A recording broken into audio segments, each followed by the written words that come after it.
नमस्ते। आज जिस शब्द को लेके हम आपके समक्ष प्रस्तुत हुए हैं वो है योग। योग शब्द संस्कृत के युज धातु से आया है। युज का अर्थ है नियोग करना, प्रयोग करना, उपयोग करना, सुसज्जित करना या जोड़ना।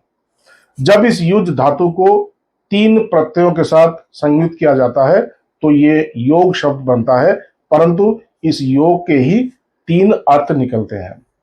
पहला जो योग का अर्थ है वो है समाधि। दूसरा अर्थ है मिलन या संयोग या जोड़ना। और तीसरा जो अर्थ है वो है संयम या नियम, जिसे इंग्लिश में डिसिप्लिन भी कहते हैं।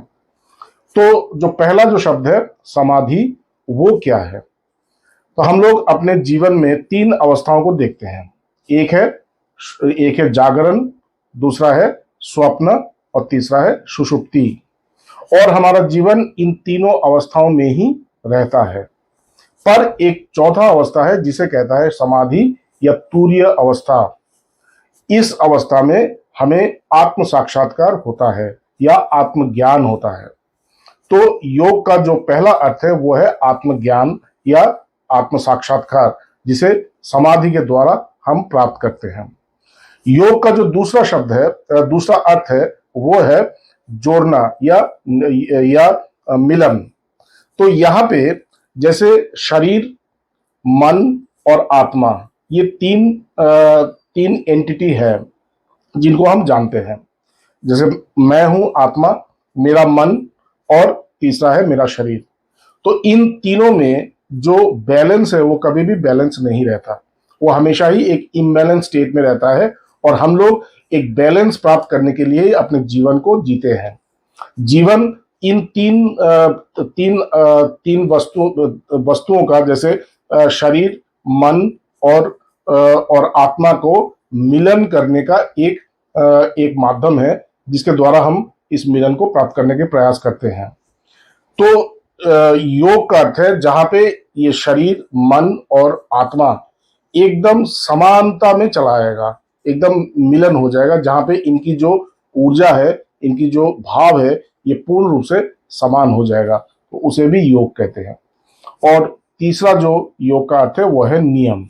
जैसे हम लोग पातंजलि योग सूत्र में देखते हैं। पातंजलि योग सूत्र में अष्टांग योग के बारे में कहा गया है। यम, नियम, आसन, प्राणायाम, प्रत्याहार, धारणा, ध्यान और समाधि। तो ये सभी एक नियम है, जिन नियमों के द्वारा हम लोग जाकर जिन नियमों को अपने जीवन में उपयोग करके हम उस परमात्मा तत्व को प्राप्त कर सकते हैं। योग का एक और अर्थ भी है। जैसे एक तो अर्थ है जिसमें हम परमात्मा प्राप्ति या आत्मज्ञान प्राप्ति के बारे में हम जानते हैं कि वो योग है, जिसमें आत्मा और परमात्मा का मिलन होता है या जीवात्मा और परमात्मा का मिलन होता है। एक योग और है, जैसे भगवत गीता में भगवान ने कहा कि अनन्यश्च चिंतयन्तो माम ये जना पर्युपासते तेषाम नित्याभियुक्तानाम योगक्षेमम वहाम्यहम्। तो कहते हैं कि देखो, जो भक्त हमेशा ही मुझ में अनन्य भाव से युक्त रहता है। अनन्य भाव से युक्त रहता है, इसका अर्थ क्या है कि मैं ही उसके जीवन में केवल एकमात्र सहाय हूं। मुझे छोड़कर उसके जीवन में और कुछ भी नहीं है। जब हमारी अवस्था ऐसी होती है, मन की दशा ऐसी होती है, जब हम लोग परमात्मा को छोड़ करके और किसी अवलंबन और हमारा कोई अवलंबन नहीं रहता, तो उसे कहता है अनन्य चित्त, जहां पे हम भगवान को बिल्कुल अपने जैसा ही या अपने स्वरूप के तरह ही देखते हैं। तो भगवान कृष्ण कहते हैं कि जो लोग इस प्रकार से मुझे अपना समझ करके मेरा उपासना करता है, वो हमेशा ही मुझसे युक्त रहता है और मैं उसके योग और क्षेम। यहाँ पे योग का अर्थ है जीवन धारण करने के लिए जिन वस्तुओं की हमें आवश्यकता है, उसे योग कहा गया। जैसे हम लोग जानते हैं कि जीवन धारण करने के लिए हमें अन्न, वस्त्र और एक निवास की आवश्यकता होती है। तो ये हमारा जो बेसिक नीड्स है ये। और इसके बाद भी हमें और भी कुछ चाहिए जीवन धारण करने के लिए।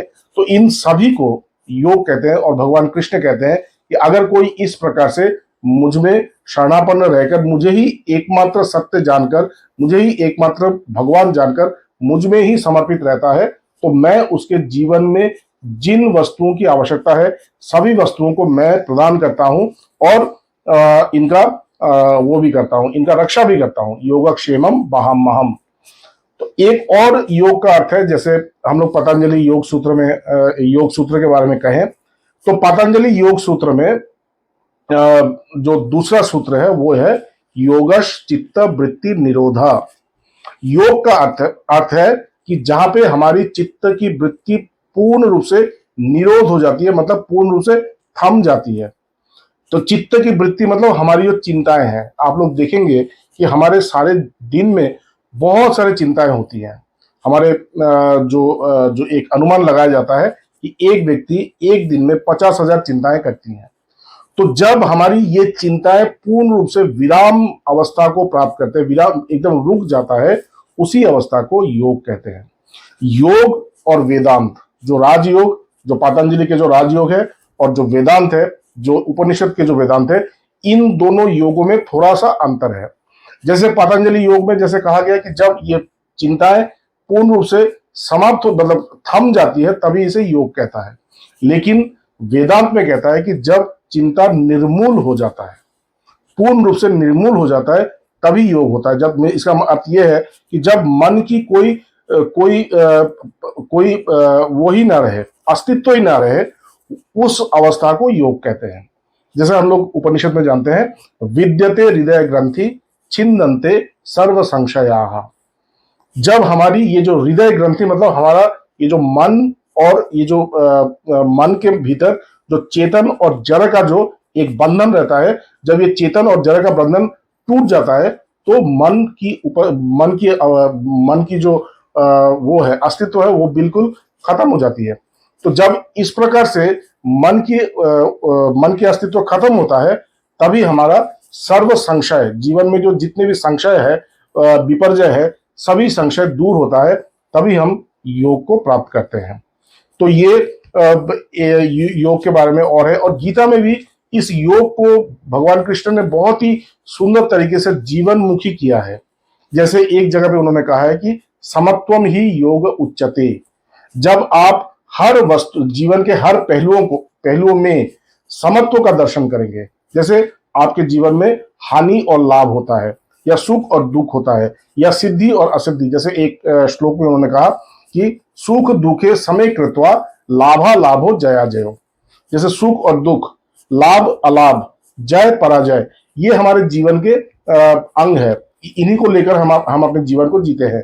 तो कहते हैं कि जब हम इन दोनों आपात विरोधी भावों को समान रूप से ग्रहण कर सकते हैं, तभी योग होता है। भगवान कृष्ण ने कहा समत्वम ही योग उच्यते। और एक और जगह पे उन्होंने कहा कि योगा कर्मशु कौशलम।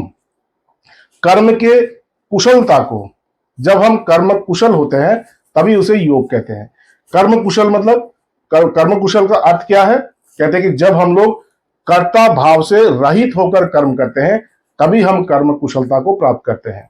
तो जब आप कर्ता भाव से रहित होकर, मतलब मैं कर्ता नहीं हूं, ऐसे भाव में दृढ़ता से स्थित होकर जब आप कर्म करेंगे, तभी आप देखेंगे कि आप कर्म फल के साथ भी आपका आसक्ति नहीं रहेगा, और तभी आप एक कुशल कर्मी होंगे, और उसी को योग कहते हैं।